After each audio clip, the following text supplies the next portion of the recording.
Hello everyone, आप सभी का स्वागत है एक और नए वीडियो में। आज हम लोग डिस्कस करने जा रहे हैं ओशिनोग्राफी में कॉन्टिनेंटल स्लोप के बारे में। तो जैसा कि आपको पता है कि ओशियन ओशियन के बॉटम के बारे में हम लोग पढ़ रहे हैं, उसके रिलीफ्स के बारे में पढ़ रहे हैं, जिसमें हम लोग दो भागों में उसको डिवाइड किए थे। एक हमारा मेजर रिलीफ और एक हमारा माइनर रिलीफ। मेजर में हम लोग कॉन्टिनेंटल सेल्फ, कॉन्टिनेंटल स्लोप और कॉन्टिनेंटल स्लोप सेल्फ और deep ocean basin and oceanic deep या ट्रेंचेस के बारे में पढ़ना था। ये हमारे मेजर रिलीफ हो गए, ओशियन के बॉटम के।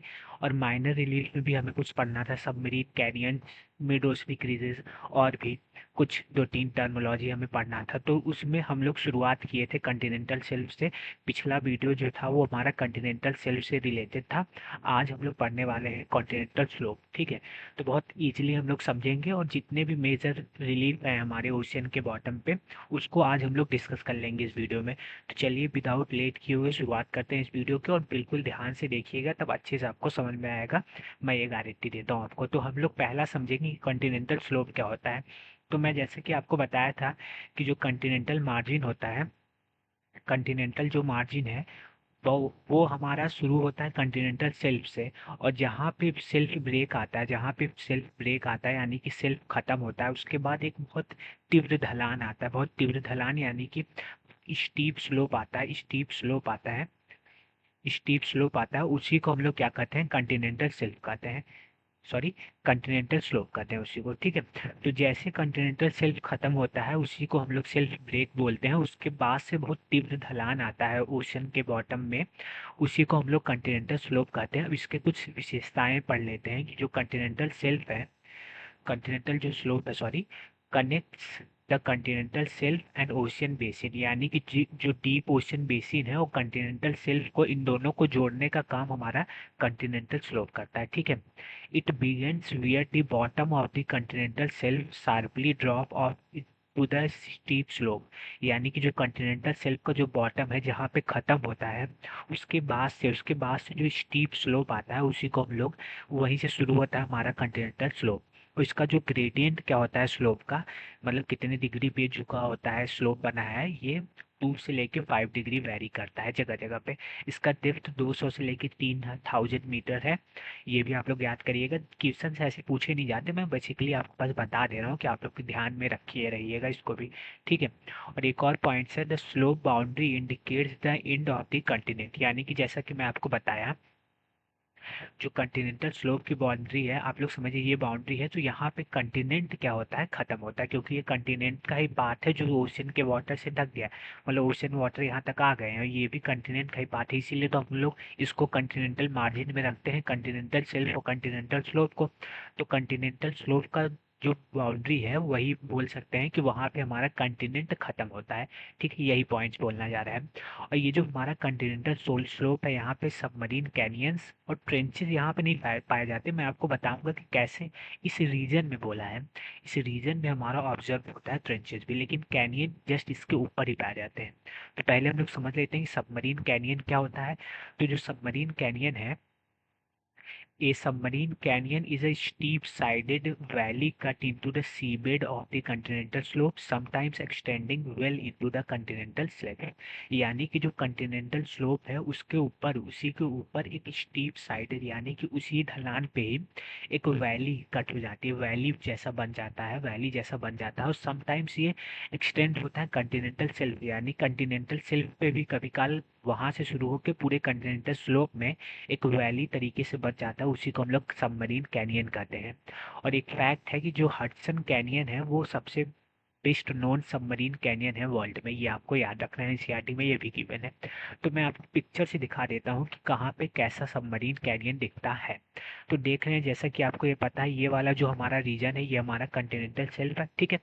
और जैसे ही हमारा स्टीप स्लोप आता है, इसी को हम लोग क्या कहते हैं, कंटिनेंटल स्लोप कहते हैं, जिसके बारे में हम लोग पढ़ रहे हैं। और स्टीप स्लोप जहाँ से चालू होता है उसी को हम लोग सेल्फ ब्रेक कहते हैं, ये भी आपको बिल्कुल क्लियर होगा। और ये जो वैली टाइप के स्ट्रक्चर आप लोग देख रहे हैं कंटिनेंटल स्लोप पे, और कभी कभी कंटिनेंटल शेल्फ पे भी ये पाया जाता है, तो उसी को हम लोग क्या कहते हैं, सबमरीन कैनियन कहते हैं। अब कैसे इस रीजन में हमारा ट्रेंचेस भी, इस रीजन के अलोंग, मतलब ऐसा समझ सकते हैं, इस रीजन में नहीं, इसके सटे हुए हमारे ट्रेंचेस भी दिखते हैं, क्योंकि आपको ये पता है ये हमारा कंटिनेंटल स्लोप हुआ। कंटिनेंट का मार्जिन हुआ, कंटिनेंट का प्लेट हुआ। और जैसे हम लोग डीप ओशन बेसिन में अभी हम लोग पढ़ेंगे तो ये हमारा ओशनिक प्लेट हुआ।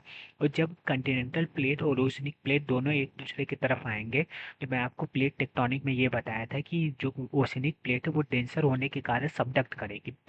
सबडक्ट जहाँ पे ओशनिक प्लेट कंटिनेंटल प्लेट के नीचे जैसे ही जाएगी तो वहाँ ट्रेंचेस का फॉर्मेशन होगा। वहाँ पे क्या होगा, ट्रेंचेस का फॉर्मेशन होगा। तो कभी कभी आप लोग देख सकते हैं कि ये जो हमारा जहाँ पे कंटिनेंटल स्लोप की बाउंड्री है और जहाँ से ओशनिक प्लेट हमारा डीप ओशन बेसिन चालू होता है, उसके बाउंड्री पे ट्रेंचेस का फॉर्मेशन हो जाता है। तो इसीलिए एनसीईआरटी में मेंशन है, आप लोग ज़्यादा कंफ्यूज मत होइएगा। कैनियन प्रॉपर्टी है कंटिनेंटल स्लोप की, बस ये आप लोग याद रखे रहिएगा।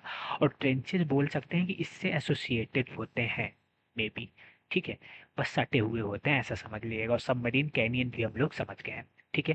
अब तीसरे मेजर रिलीफ पे चलते हैं, वो हमारा डीप सी प्लेन है, covered with the fine grain sediments, clay और सिल्ट से ये कवर होता है। डीप सी प्लेन मैं आपको दिखाया हूँ, जैसा कि आप लोग इस फिगर में देखे हैं, जहाँ पे हमारा स्लोप खत्म होता है, ये हमारा स्लोप खत्म हुआ और ये जो प्लेन हमारा शुरू होता है इसी को हम लोग डीप सी प्लेन या डीप ओशन प्लेन, और इसी को एप्सल एबेसल एबेसल प्लेन भी कहते हैं, ये भी आप लोग याद रखिएगा, ठीक है।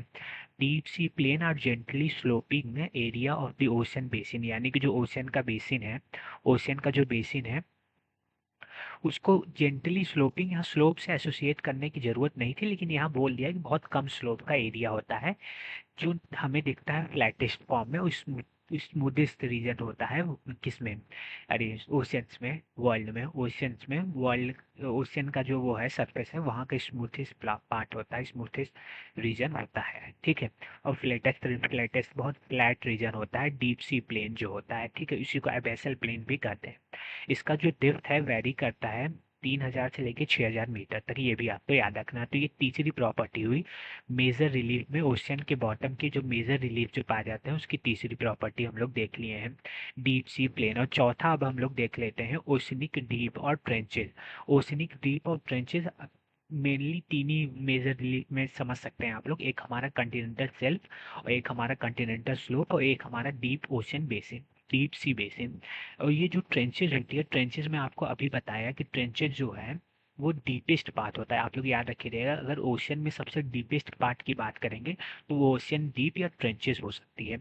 ट्रेंचेस का फॉर्मेशन में आपको बताया कि कंटिनेंटल प्लेट और सब वो ओशनिक प्लेट, ओशनिक प्लेट के सबडक्शन के कारण हमारा कंटिनेंटल प्लेट के नीचे जब ओशनिक प्लेट का सबडक्शन होता है तो एक रिलेटिवली स्टीप साइडेड में, यानी कि मैं आपको बताया कि ये कहाँ कंटिनेंटल स्लोप के साइडेड पाया जाता है, बहुत नैरो बेसिन होता है और एक डीपर एरिया होता है, 3 से 5 किलोमीटर का डीपर होता है सराउंडिंग ओशनिक फ्लोर से, यानी कि उसका जो गहराई है ज़्यादा होता है क्योंकि ये ओशनिक प्लेट कंटिनेंटल प्लेट के सब नीचे सबडक्ट करती है।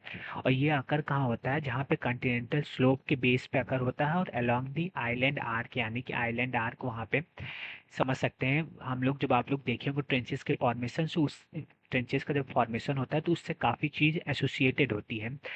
आइलैंड आर्क जैसे एसोसिएटेड होती है, एक्टिव वॉल्केनो एसोसिएटेड होती है और स्ट्रॉन्ग अर्थक्वेक भी एसोसिएटेड होता है।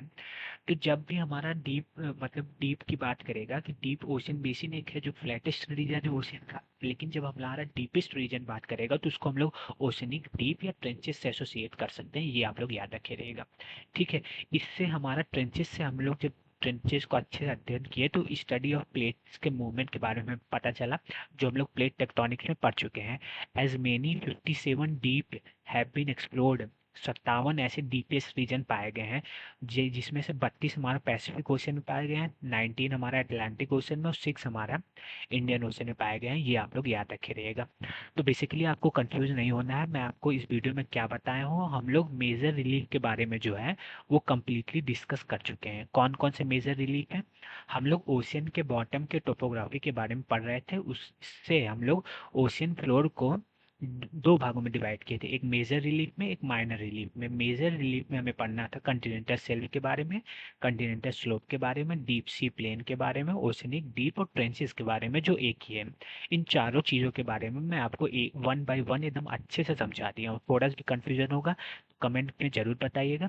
अब हम लोग माइनर रिलीफ को एक वीडियो में ख़त्म करेंगे। सबमरीन कैनियन भी हम लोग कॉन्टिनेंटल शेल्फ से एसोसिएट करके पढ़ चुके हैं। बचे हुए जो 1 2 3 4 ये माइनर रिलीफ हैं जो ओशन के बॉटम में, इसको अगले वीडियो में हम लोग पढ़ेंगे। तो आशा करता हूँ वीडियो आपको अच्छा लगा होगा, तो कमेंट करके जरूर बताइएगा। वीडियो को लाइक या चैनल को सब्सक्राइब जरूर करिएगा। धन्यवाद।